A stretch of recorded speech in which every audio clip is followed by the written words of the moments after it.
dia mbola faly hatrany miaraka amintsika ao anatin'izao fotoana foy izay ny fanarahantsika izao a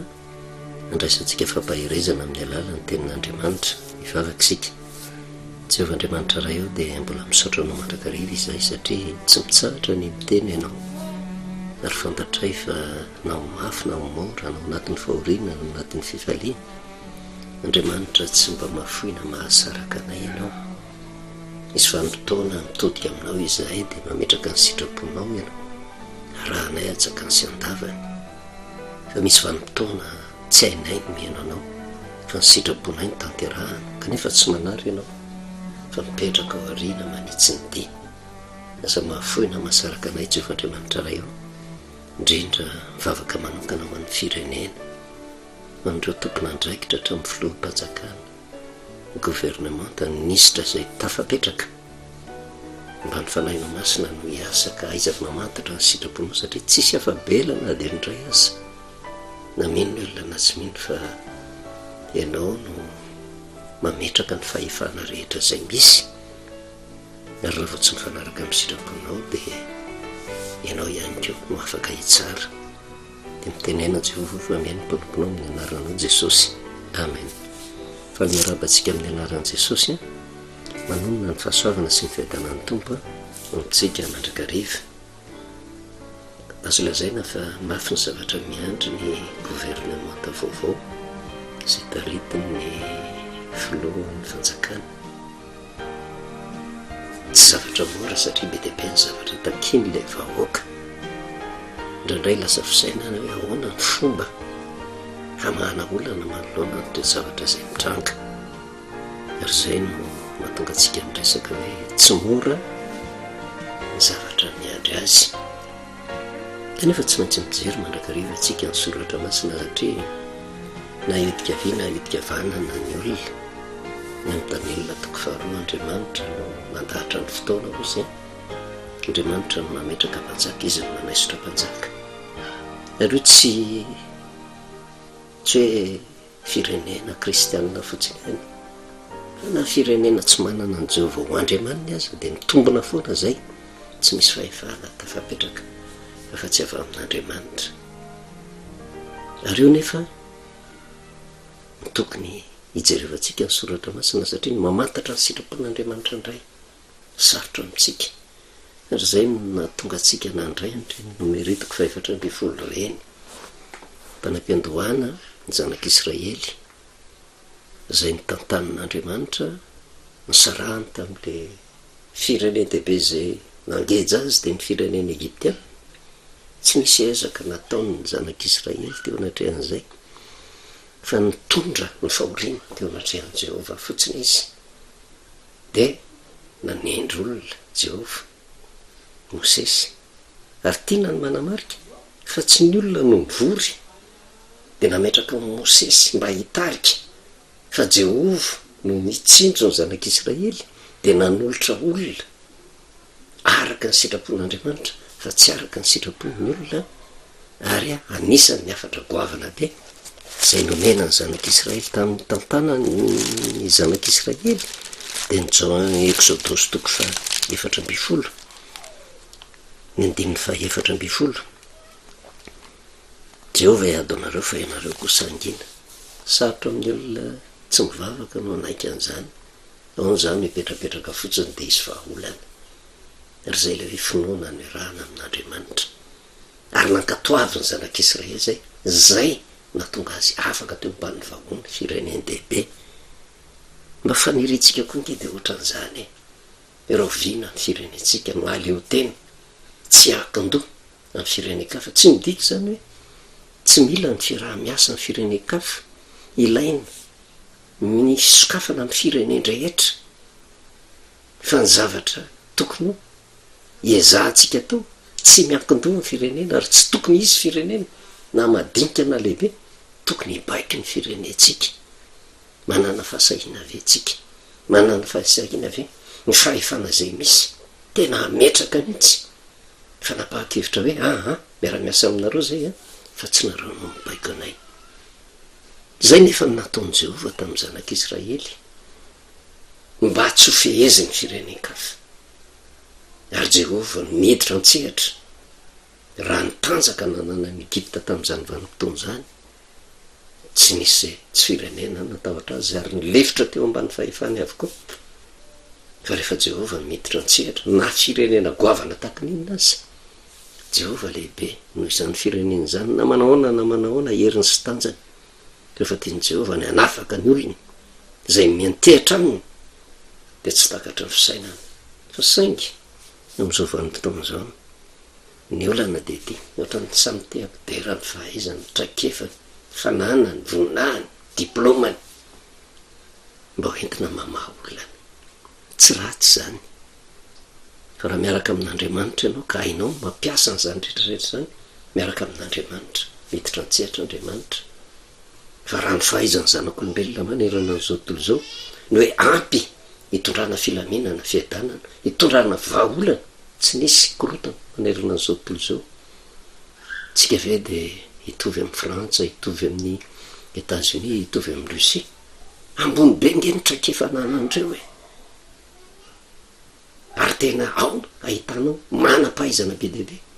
mahita ny tsy hitatsika fa jerevo milamina ve noho izany zany na inona n'inona traikefa ananana rehefa tsy miankina amin'Andriamanitra korotana foana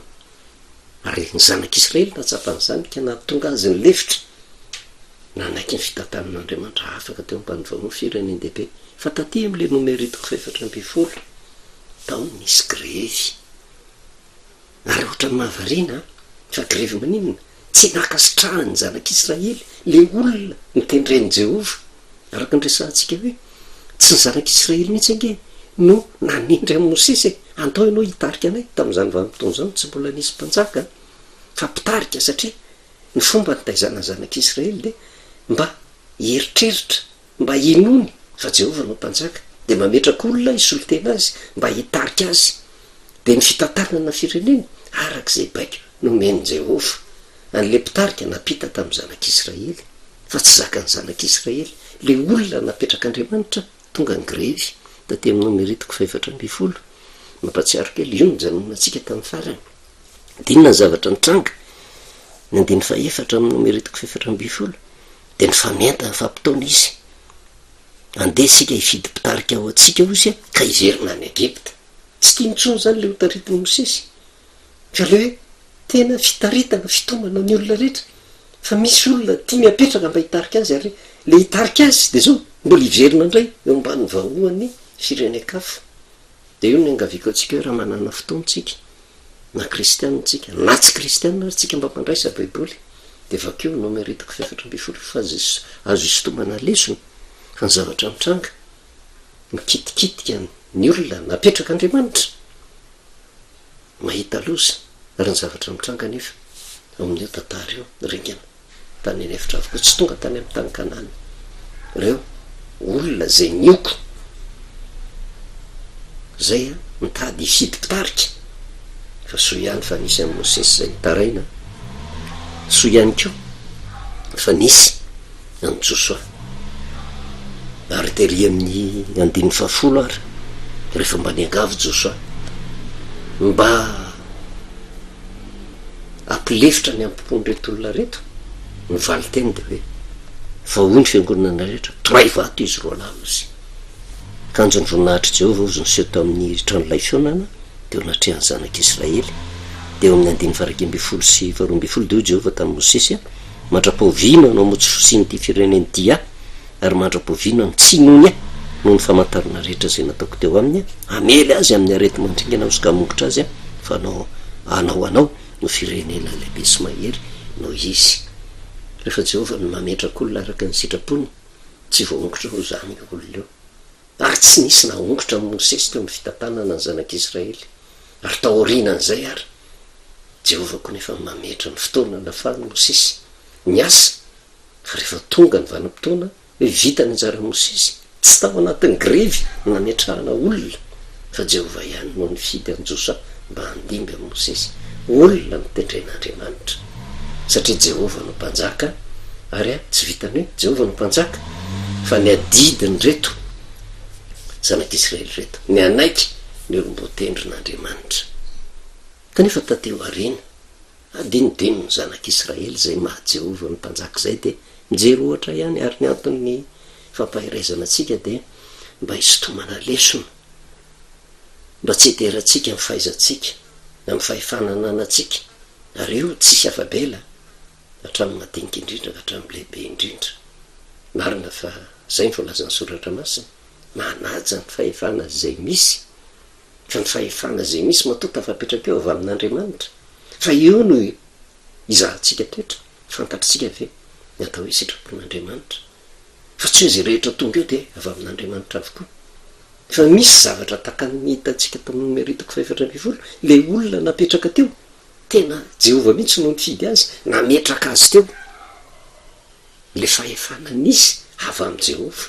Fa misy ny fahefana avy amin'ny olombelona indray fa le olombelona tena miziriziry de avelan'Andriamanitra ho tanteraka le sitrapon'le zanak'olombelona. Ka na de tsy sitrapon'Andriamanitra riny de zao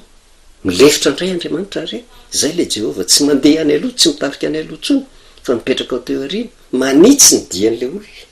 Satria le olona mihevitena fa mahay, le olona mihevitena fa manana fahefana, le olona mihevitena fa manana voninahitra, le olona mihevitena fa ananany daholo ny faripaizana rehetra hoentina hitondrana vahaolana. Tsy hitan'ny Jehova tsony zay atao de mipetraka teo ariny izy, de avelany ho tanteraka le sitrapon'ny olona. Fa saingy tsy mandao izy, fa mba ho fantatry ny olona hoe le sitrapon'le olona ve tena hitondra vahaolana marina. De ny rapitso mahafantaratsika an'izay.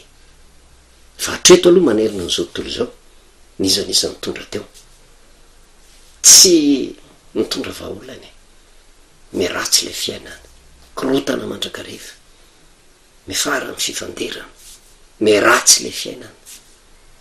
Ary tena tafapaka hatreo amin'ny le fahefana zay mipetraka ihany keo ary de zao miratsy mandrakariva. Tsy zay nefa no iritsika, ary zay no natonga atsika ndresaka hoe zay ny tantara taty amin'ny numeritiko 420, hoe tena misy ny oko fa engany mba tsy ny fahefana zay mipetraka ankehitriny no ringana takan'izay nandringanan'i Jehova reto olona zay nitarika fiokony reto, fa engany fanan'Andriamanitra mba ao anatin'ny olona. Kanefa na de eo ara le sitrapon'ny olona rehefa mandeha mahitsy le olona mamitra fofoana eo Andriamanitra eo. Ary zay natonga atsika nyresaka hoe sitrapon'Andriamanitra ve natonga le fahefana zay misy sa sitrapony zanak'olombelona. Ary eo no mamantatra, tsy afaka ilazintsika hoe efa amin'Andriamanitra ny olona tsy raharay napetraka teto, fa vokatry ny tolona sy mivokatry ny fangatahan'ny olona. Eo ngoto teo le fahefana teo aloha de apetrao reto fahefana reto. Mety manana ny eritreriny indray ny olona tamin'izay vanim-potoana zay hoe rehefa mianjera le fahefana teo de efa manana olona izy eritreretiny hoe tiany tokony hipetraka eo. Fa eo no miditra an-tsehatra Andriamanitra, le olona tsy nieritreretiny ho hipetraka ny tafapetraka. Ary zay no mahatonga ny fitohizany fimonomonona na vetsy averoa. Fa raha tena kristianina marina manoloana n'teo zavatra misy, manaiky fotsiny izy. Fa eo nijerevantsika hoe tsy afaka mihetsiny ny izany izy tsika hatramin'ny mpitantana. Ary tokony ho fantatritsika raha mbara ny tenin'Andriamanitra, izy ny fahefana ambony indrindra, teniny no entina, ary ny teniny tsy mifidy saranga na manan-karena na mahantra, na manana fahefana ambony indrindra na tsy manana fahefana, na manam-pahaizana na tsy nianatra. Ambonin'izany ny fahaizan'Andriamanitra. De raha tonga ny tenin'Andriamanitra anatra ho an'ny rehetra mba hanitsindiany. Ary ny angatahantsika de hoe mba mifanan'Andriamanitra miasa ao anatin'ny fahefana zay misy, mba andeha mahitsy eo anatrehan'Andriamanitra, mba ho fianarana ihany koa an'le vahoaka ka tonga an'le vahoaka andeha mahitsy keo eo anatrehan'Andriamanitra amin'izay vanim-potoana zay. Misy falimbavaka raisina avy amin'Andriamanitra hijery ohatra anankiray tsika tamin'izany vanim-potoana zany, araka ny fantatritsika hoe tsy nisy mpanjaka mihitsy ake teo anivon'ny zanak'Israely. Fa saingy ny fanerasera tamin'ny firenena jentilisa ny zanak'Israely, ary ny firenena jentilisa no nanana mpanjaka ny fe azy, tsy nanana ny Jehova ho andriamaniny. de nametraka lalàna ary ny mpanjaka zay nifie azy de tsy refesy mandidy nanakarembe ary tena nanana fahefana natahorany vahoaka rehetra ary tena azo lazaina hoe tena olona nanana ny traikefa rehetra ary ny olona teo ampany fahefana olona manampaizana raha mijery ny Egypta ny Babilôna tsika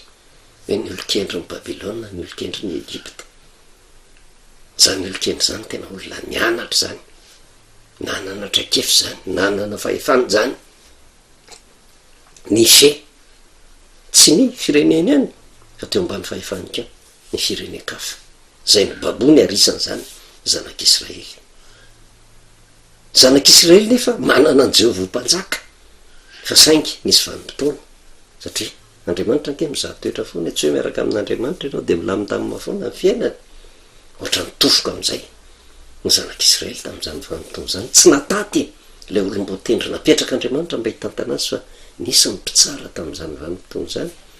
de nisy keo mpaminany niaraka mandrakariva tamin'ny zanak'Israely takan'izay misy atsika am'izao vanim-potoana zao ninonninona fitondrana zay misy eo de manaja foana izy ny mpitondra fivavahana mahatonga azy hoe rehefa tena ao anatin'ny atsarra de miantso ny FFKM miantso ny FFKM reo ihany no heverina fa mpitondra fivavahana fa ny fiangonana zandran'izany tsy miantso an'izany izy ny FFKM kanefa natsona raha ny FFKM fandresantsika natsona reo tompona andraikitranam-panahy tsy mitovy hevitra akory eo natao anatin'iny tovolahy ny tsy resy lahatra midina an-dalambe nisy resy lahatra midina an-dalambe tsy mitovy hevitra na de samy mpitondra fivavahana satria nahoana tsy niondrika tsara tao anatin'ny baiboly ary io baiboly io tsy andrefesanao hoe ty fiangonan-dehibe ty FFKM ty fiangonana zandriny fantatra foana nge ny marina sokafana fotsiny baiboly de hitanao ny marina satria tsy ny maha fiangonan-dehibe no antovana ny fiainana mandrak'izay ary tsy hoe fiangonana zandriny de hovery daholo keo ka Andriamanitra no mahafantatra an'izany iza le manaiky ny famarinany teny soratra masina fa tsika mijery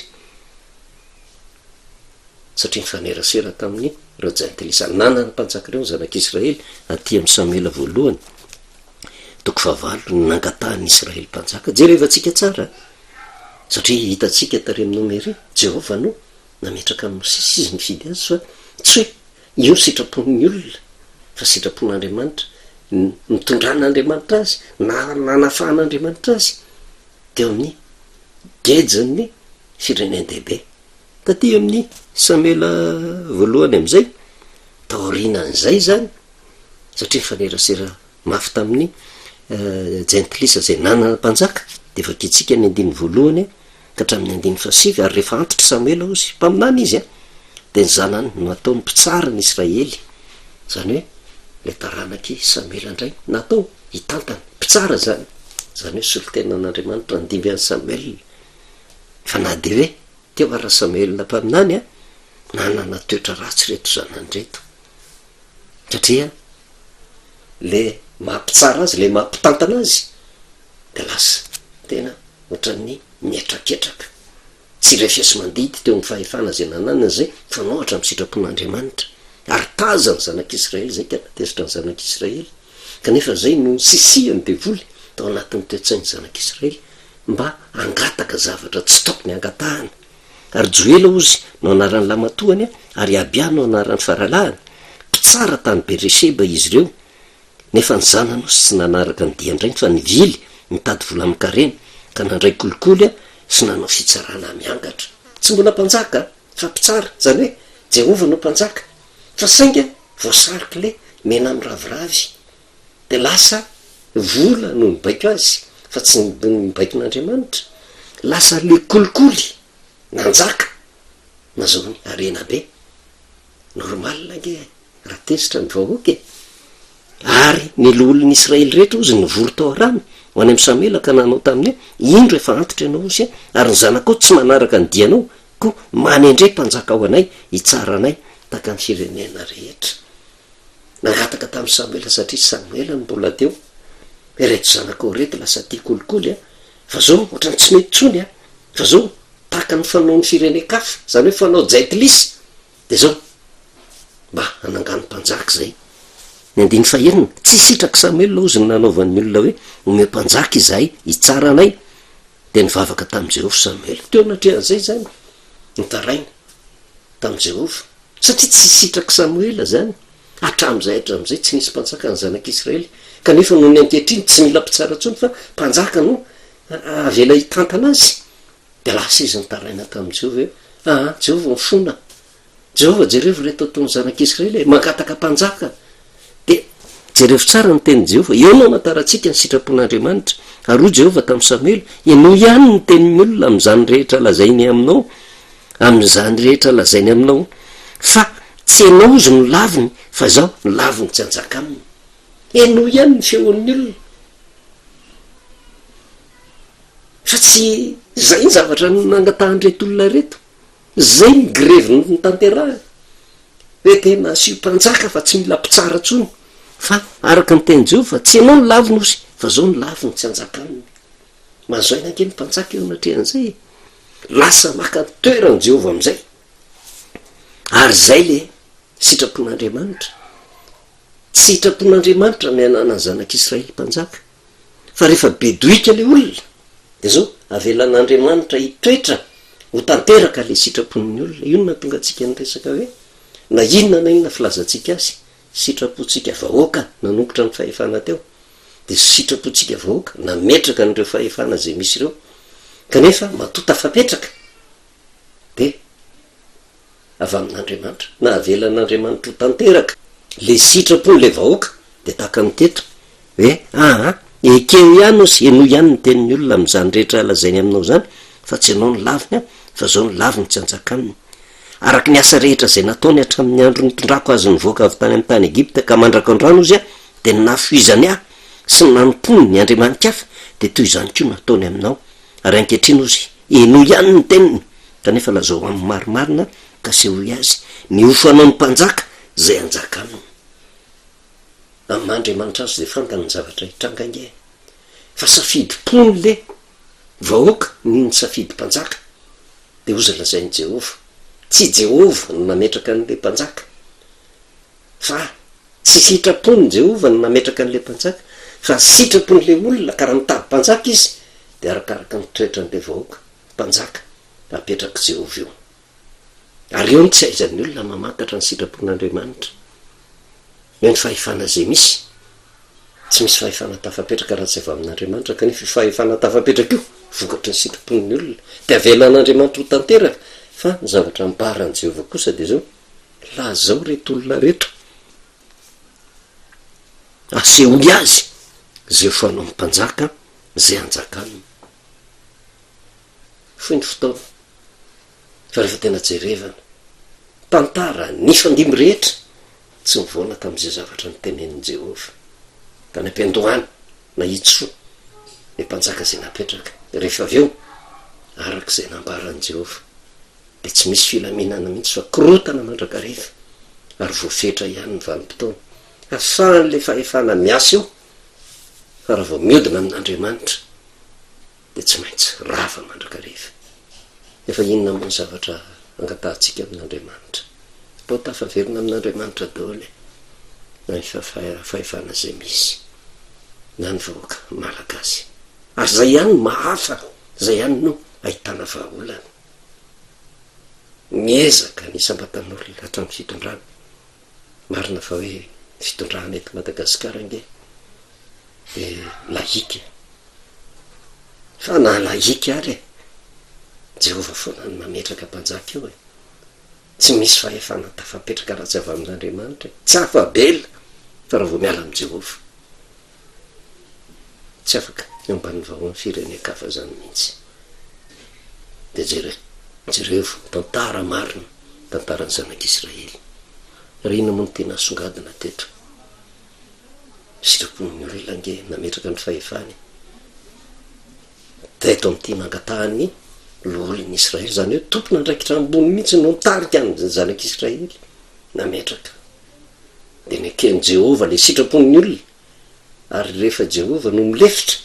dia velono tanteraka ny sitrapony olona sanatrehan'izany ohatran'ny Jehovah miteny hoe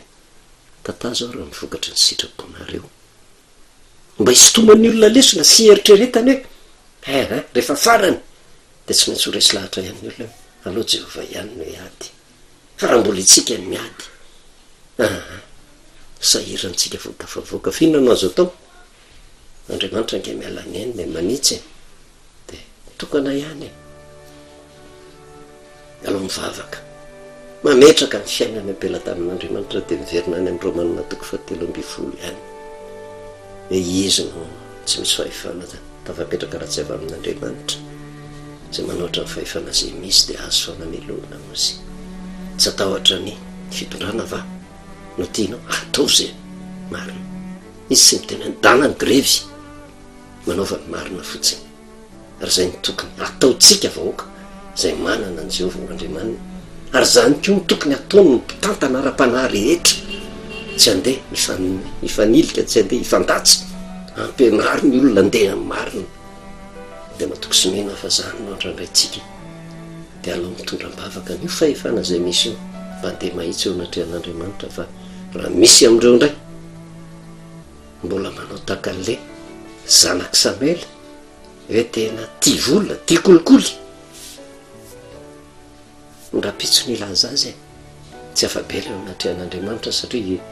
fahefan'Andriamanitra ny fahefana ambony indrindra vavaka sika misaotra anao Jehovah Andriamanitra ray no miteninao ndray zay tonga taminay atoko sy mino izay fa ny teninao dia takan'ny zavatra maranitra ronoela